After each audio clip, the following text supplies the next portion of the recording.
The 2025 U.S.-China tariff war marks a turning point in global trade, threatening to reshape the economic order. Unlike the 2018 conflict, which focused on select goods, the Trump administration's sweeping 10% universal tariff on all Chinese imports in February, and another 10% today, signaling a more systemic and prolonged confrontation.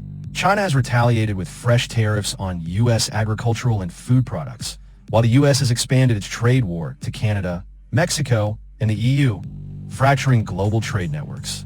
The immediate burden will fall on American households.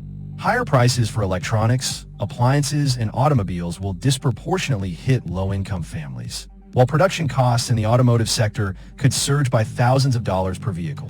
Job losses are expected across agriculture, manufacturing, and retail. For China, semiconductor restrictions and rising tariffs could shrink tech exports by up to 20%, pushing GDP growth below 5%.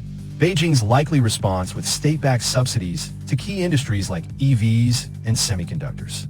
This will inflate corporate debt and weaken the yuan, exacerbating capital flight. Stock markets on both sides are under pressure.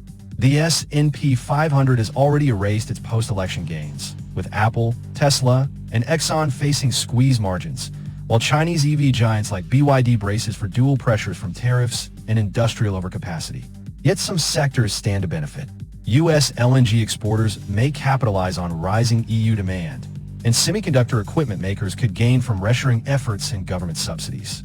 Meanwhile, supply chains are rapidly shifting to countries like Mexico and Vietnam, accelerating the decoupling between the U.S. and China.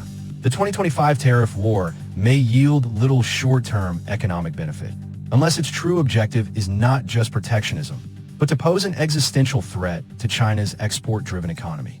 The fallout could reshape global trade, capital flows, and technological competition for years to come, at the cost of a more fragmented and volatile global economy.